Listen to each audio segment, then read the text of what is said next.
안녕하세요. 잡초근성입니다. 우리가 바로 직전 영상에서 대한민국 정부가 부동산을 어떠한 방향으로 만들어갈지 이거에 대해서 같이 알아봤어요. 그렇다면 오늘은 어떤 이야기를 하려고 하냐? 일전 영상에서 국가에서 부동산을 어떠한 방향으로 이끌어갈지를 알았으니까 그렇다면 어떠한 방향으로 나아갈지 우리가 정확하게 이제 보고 싶은 거예요. 그래서 미래가 어떻게 되는데 이게 이제 궁금한 거라 이 말입니다. 부동산이 살아날까? 아니면 침체될까? 경기가 살아날까? 경기가 계속 침체돼 있을 것인가? 이게 궁극적으로 우리가 궁금한 거 아니겠습니까? 해외에서 그 답을 찾을 수가 있었습니다. 현재 상황을 아주 냉철하게 쳐다보고 우리의 상황을 해외의 똑같은 일하고 매칭을 시켜봐서 같이 한번 찾아보는 그러한 시간 바로 시작해 보도록 하겠습니다. 자, 바로 직전 영상에서 제가 여러분들에게 설명드린 그러한 내용입니다.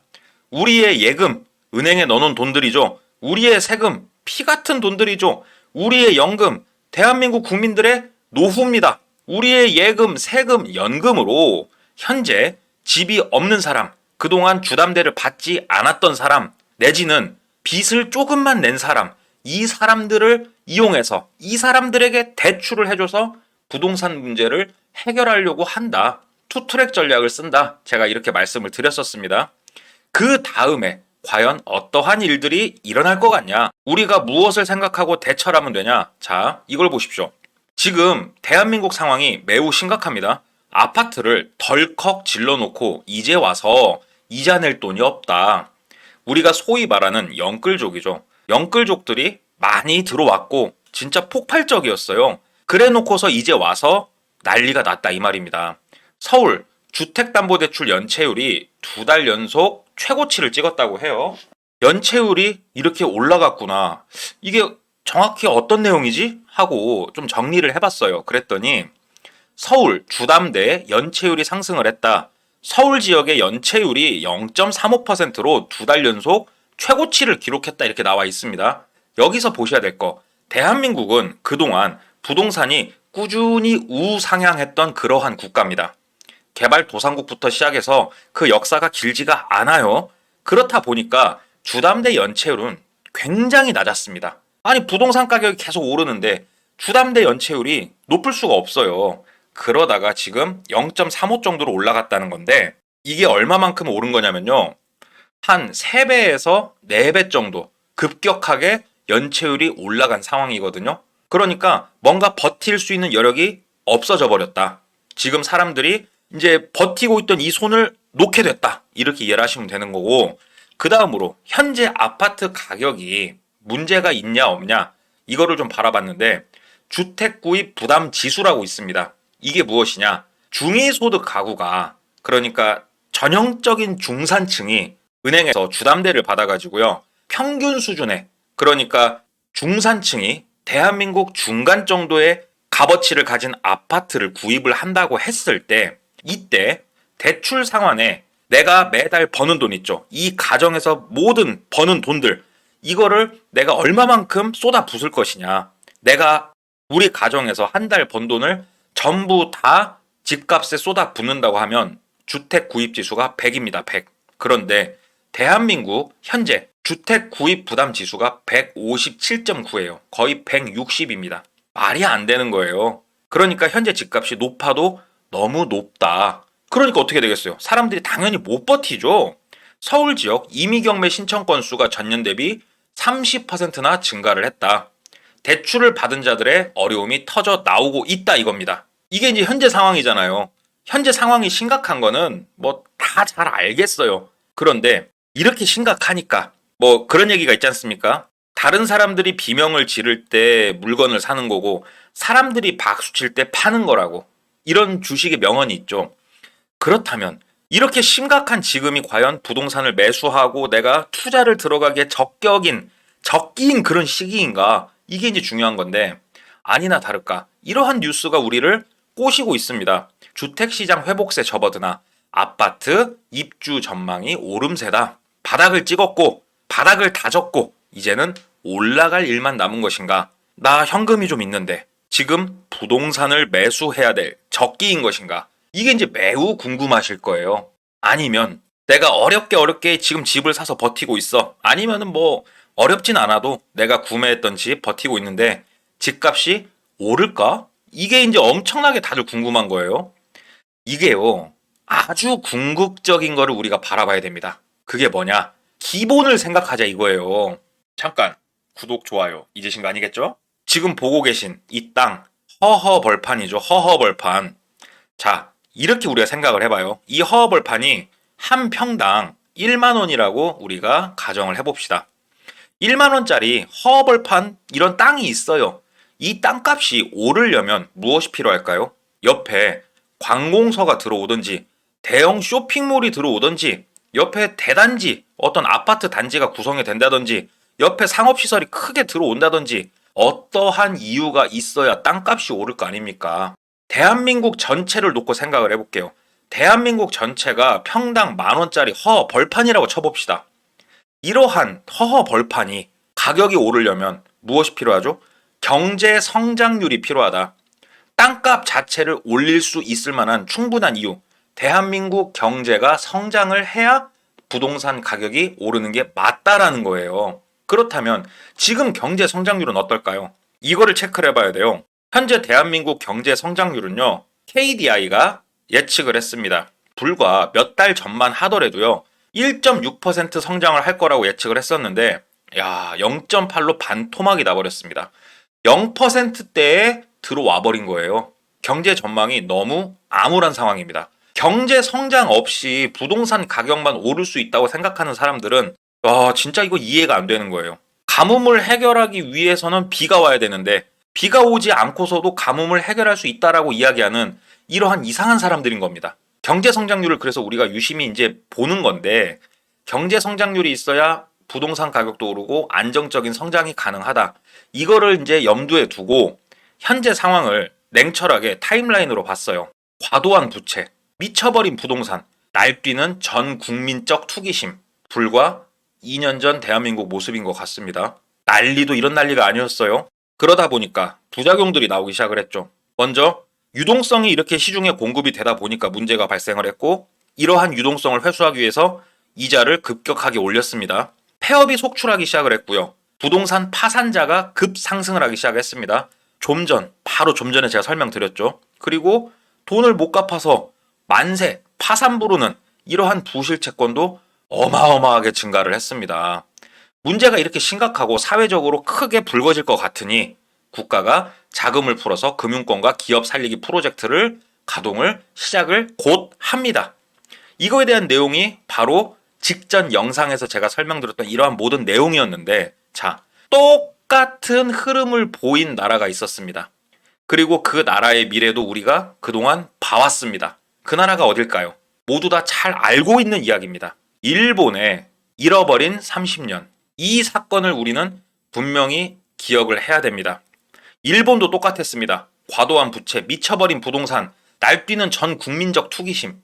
여기에 말미암아서 사건이 터져버렸죠. 플라자 협의가 있었고 여러 가지 일들이 있었지만 어찌됐건 과도한 유동성 후에 급격한 쇠락을 맞이한 게 일본이에요.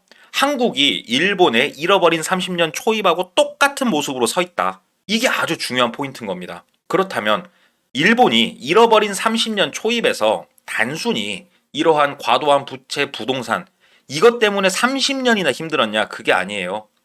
이러한 문제로 말미암아 나온 결과물이 뭐였죠? 극심한, 진짜로 답이 없는 내수 침체. 이러한 이유로 내수 침체가 찾아왔고 이러한 내수 침체를 극복할 수 있는 방법이 없어서 일본이 잃어버린 30년을 맞이하게 된 겁니다. 내수 침체가 얼마만큼 무서운 건지 우리가 그래서 알고 있어야 돼요. 대한민국 상황, 부동산 투기로 가계부채가 폭증을 했습니다. 코로나를 겪으면서 자영업자들의 부채가 폭발을 해버렸어요.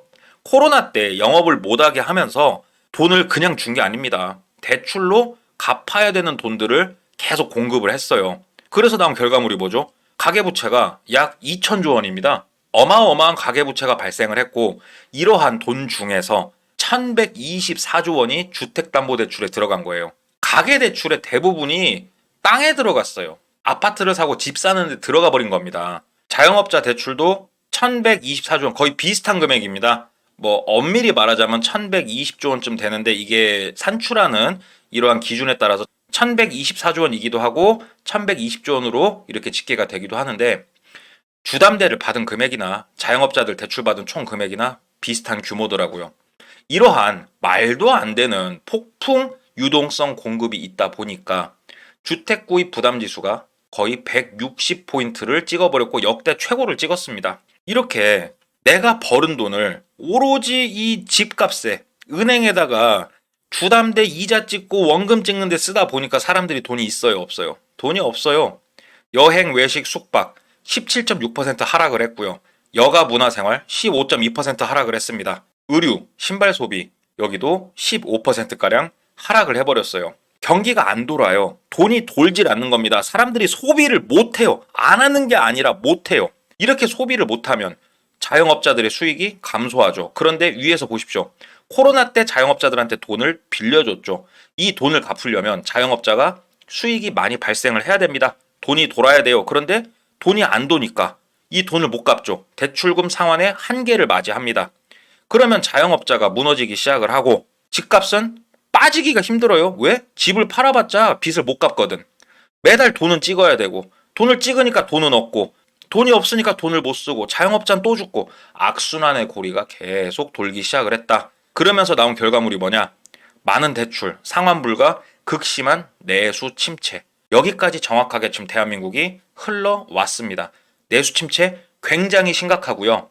일본의 잃어버린 30년하고 거의 비슷한 잃어버린 30년 초입에 서 있는 모습이다. 이걸 아셔야 돼요. 이게 단순히 말로만 나불나불 하는 게 아니고요. 그래프로도 알 수가 있습니다. 지금 보시는 이 그래프가 GDP 대비 투자에 대한 그래프입니다. 이 파란색 그래프가요.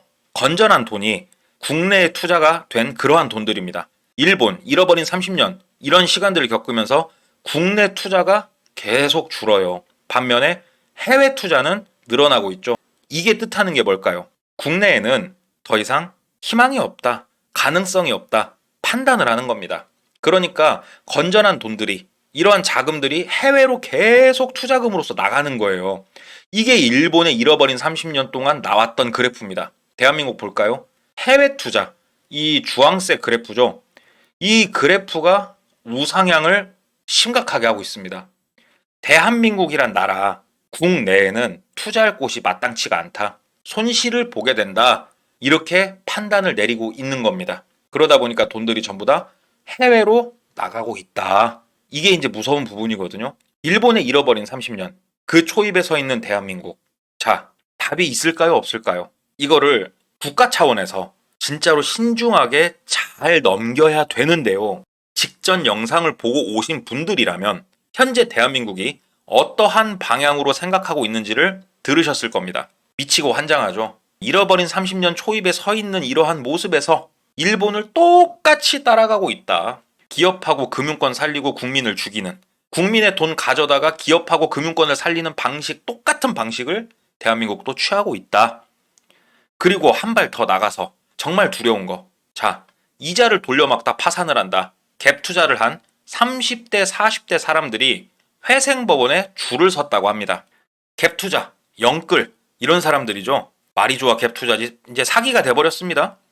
30대, 40대가 무너져 내린다는 소리는 향후 20년, 10년 이 뒤에 부동산을 책임져야 될 사람들이 무너져 내린 거하고 똑같습니다. 그 다음에 20대 사람들도 많이 무너져 내렸고요. 하지만 30, 40대에 비교해서 많이 안 무너져 내린 사람들, 이 사람들 가져다가 지분형 주담대라는 새로운 주택담보대출 기술을 동원을 해가지고 돈을 빨아들이려고 하고 있다. 그러면 이러한 20대 돈까지 지금 다 끌어다 쓰면 20대가 앞으로 20년, 30년 뒤 대한민국 부동산을 책임져야 될 사람들인데 어떻게 할 거야? 앞으로 30년, 40년 뒤에 과연 부동산을 어떻게 할 거냐고요.